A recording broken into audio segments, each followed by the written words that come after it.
Bonjour à toutes et à tous et bienvenue sur notre chaîne YouTube Déclic Conscience pour ce premier quart d'heure Déclic. Je vous rappelle le principe de l'émission, première émission web participative au service de l'économie destinée à des leaders d'aujourd'hui et de demain. Alors le concept, le thème de ce premier quart d'heure Déclic, un regard croisé entre l'intelligence et les consciences à l'échelle des individus et du monde économique. Et Emma, puisque ton sujet de prédilection, ce sont les hauts potentiels, je te propose d'introduire ce premier quart d'heure Déclic en nous expliquant succinctement les bases et les fonctionnements de l'intelligence. C'est à toi. Merci à toi, Jennifer. Bonjour à toutes et à tous. Effectivement, ma porte d'entrée a été le haut potentiel et quand on parle de haut potentiel, on pense à l'intelligence. Alors, on va aller très vite. L'intelligence, elle est mesurable aujourd'hui à l'échelle individuelle grâce à des tests de QI et on sait bien sûr qu'il existe des intelligences multiples. Alors, le haut potentiel, eh bien, il a un QI supérieur à 130 et ce qui est encore plus intéressant, un fonctionnement cérébral différent qui est démontré par l'imagerie cérébrale. Être une personne à haut potentiel, cela signifie avoir de grandes capacités qui peuvent permettre de créer des choses fondamentalement exceptionnelles. Alors, exceptionnellement vertueuses ou exceptionnellement dramatiques, parce que c'est ce dont on parlait toutes les deux activement depuis plusieurs semaines. L'intelligence seule ne définit en rien l'intention en conscience. Oui, et c'est effectivement ce parallèle-là que je trouve intéressant à faire avec le monde de l'entreprise parce que dans le monde de l'entreprise, en fait, on fait une course folle aujourd'hui à l'intelligence.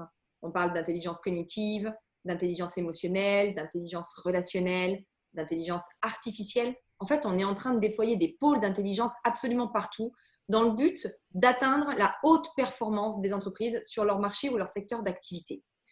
En fait, ce qu'on veut, c'est être le meilleur, le modèle, le référent.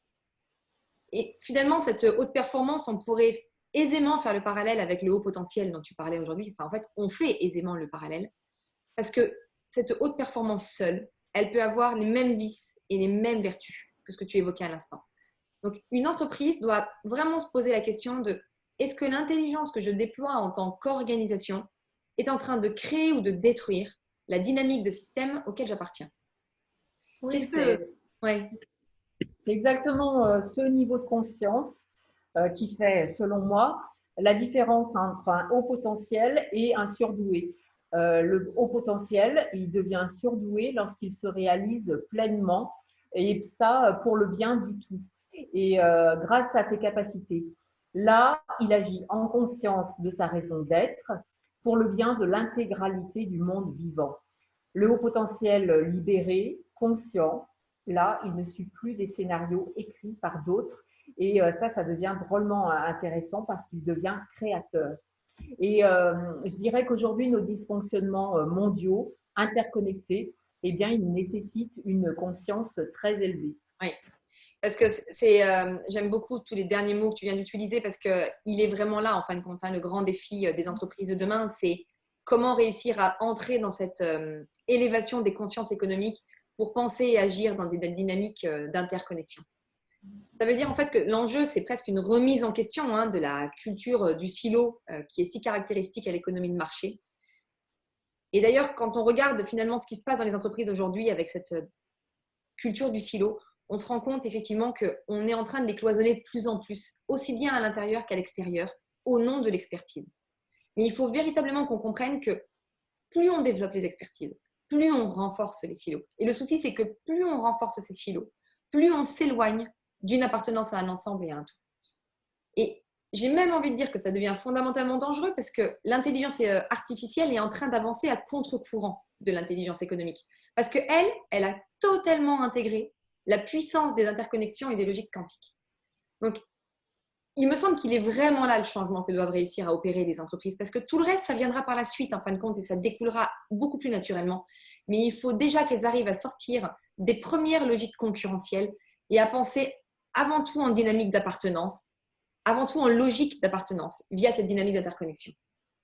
Oui, parce que c'est cette logique d'appartenance qui permettrait effectivement à l'entreprise de comprendre qu'au-delà des défis économiques, qui sont énormes aujourd'hui, eh bien, elle a des défis qui la dépassent et c'est ceux-là même qui la bloquent finalement aujourd'hui. Par exemple, l'approvisionnement en énergie, en matières premières et la disparition de la biodiversité. Les entreprises, pour devenir pérennes, elles doivent s'élever en conscience et avoir une intention économique pour le bienfait du vivant. Là, on en est convaincus toutes les deux et ce sont effectivement les organisations ayant des leaders en conscience qui seront les entreprises du nouveau monde. Dans l'histoire humaine, on le sait, ce sont toujours les leaders qui ont initié toutes les évolutions du monde. Oui. Ces leaders en conscience, c'est exactement ça. Hein. Elle est là, la véritable responsabilité des entreprises. Il faut qu'en fin de compte, l'entreprise arrive à comprendre que même si elle appartient au monde économique, cette dimension économique, ce n'est que son terrain de jeu, mais son expression, c'est le vivant. Ce vivant multidimensionnel est totalement systémique. C'est quelque chose dont tu parlerais vraiment très, très bien, Emma, parce que la systémie est un sujet qui t'est très cher. Oui, le haut potentiel et la pensée systémique, on en parlera peut-être lors d'un prochain déclic. Mais ce que je veux dire vraiment aujourd'hui, c'est que c'est seulement en conscience de ce vivant que les entreprises pourront le percevoir. Enfin, ça paraît logique. Si on n'a pas conscience de quelque chose, on ne le perçoit pas. Et quand elles parviendront à le percevoir, là, elles verront que c'est une source inépuisable d'apprentissage pour être. Et aujourd'hui, le monde économique purement comptable, il a atteint ses limites. Nos économies deviennent des gouffres financiers et elles détruisent la richesse inépuisable du monde végétal, animal, minéral. La crise mondiale actuelle, elle peut devenir une opportunité de comprendre que les solutions d'hier, eh bien, ce sont les problèmes d'aujourd'hui, car le vivant, il est en perpétuelle évolution. Et cette perpétuelle évolution du vivant, eh bien, elle peut devenir une véritable source d'ultra-créativité pour offrir les solutions de nos défis actuels. Accueillir ce vivant pour apprendre et intégrer son savoir-être et non plus seulement son savoir-faire. Et ce qu'on doit retenir, c'est qu'aujourd'hui, nul n'est omniscient. Ouais. D'ailleurs, ce serait une folie de croire en fin de compte que l'économie est une science à part entière. Ou alors qu'on la considère incompatible avec le vivant ou qu'on souhaite la figer uniquement dans de la théorie. L'économie, c'est véritablement un des poumons du vivant parce qu'en fait, elle est au cœur même des organisations humaines. C'est pourquoi la réussite du monde de demain repose vraiment sur l'orientation en conscience que prendront les entreprises. Alors, c'est là, en fait, où on pourrait challenger la loi Pacte et la RSE, en fin de compte. Hein. Est-ce que les responsabilités engagées sont faites en réel état de conscience de ce vivant? Est-ce qu'elles sont pensées en interconnexion avec ce vivant? Et finalement, est-ce que ces responsabilités permettent de définir des raisons d'être au service d'une cause qui les dépasse? Exactement ce dont tu parlais tout à l'heure, en fin de compte. Oui, il faut bien comprendre qu'aller chercher des causes au service du vivant, eh bien, c'est un grand avant-gardisme. Savoir s'inspirer des cultures ancestrales, des peuples autochtones, qui savent très bien conjuguer le savoir-être et la sagesse, et les relier aux dernières découvertes scientifiques. C'est là la véritable innovation. Nous devons percevoir le monde avec les sciences d'aujourd'hui, l'épigénétique, la chimie vibratoire, la physique quantique, la géométrie fractale. Nous avons ces savoirs et finalement, nous n'avons pas actualisé notre disque dur avec ces nouveaux savoirs, car cela nécessite un autre niveau de conscience. Et dans un monde interconnecté, eh bien, nous devons conscientiser les liens invisibles et interconnecter tous les savoirs et les consciences. Une entreprise en conscience qui s'inspirera de ce savoir-être, elle sera pérenne. Elle ne pourra y parvenir qu'en coopérant en conscience avec d'autres entreprises partenaires. Et au-delà de s'inscrire dans une logique de coopération, eh bien, elle ne pourra y parvenir qu'en incluant dans son écosystème le monde entier. L'enjeu, il est là et je pense il est vraiment génial. On ne peut pas dire non à ça. Et il faut qu'on retienne que nul n'est omniconscient. Oui. Et je pense que c'est là, en fait, hein, toute l'ambiguïté du travail de la raison d'être d'aujourd'hui. C'est quelles sont les entreprises, finalement, qui se sont réellement interrogées sur la cohérence systémique de leurs actions et sur quelle conscientisation du vivant les raisons d'être actuelles se sont réellement définies. D'ailleurs, il faut vraiment que les entreprises comprennent que le déploiement des offres au service des raisons d'être, il doit réussir à dépasser la dynamique du savoir-faire. C'est pour ça qu'il faut qu'elles comprennent que la cause les dépasse en fin de compte. Parce que sans conscientisation d'une appartenance à un tout, la raison d'être, elle ne pourra jamais sortir d'une finalité mercantile, aussi bien pensante qu'on la souhaite.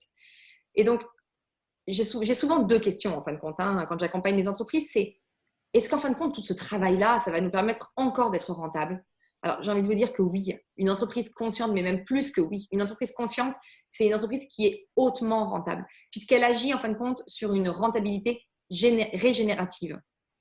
Et la deuxième question qu'on me pose, c'est toujours, mais finalement, c'est quelle énergie on va devoir mettre derrière tout ça? Et j'ai envie de répondre que la conscientisation des entreprises, ce n'est pas le fruit d'un travail acharné. C'est vraiment le fruit d'un lâcher-prise. Alors, le lâcher-prise, c'est pareil, c'est quelque chose qui te parle beaucoup. C'est tous nos échanges qui nous ont permis de vraiment mettre ces mots-là. Est-ce que tu veux en dire quelque chose ou... Ah ben, on pourra en parler parce qu'effectivement, moi, on m'a beaucoup fait flic sur le lâcher-prise en tant que comédienne, enfin, je dirais, quand j'ai appris à devenir comédienne.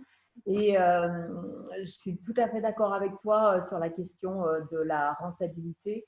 Aujourd'hui, on se rend bien compte que la rentabilité, elle n'y est pas. On pourra en discuter longuement. Ce qu'il faut surtout retenir, c'est que science et conscience forment une unité sans vérité définitive.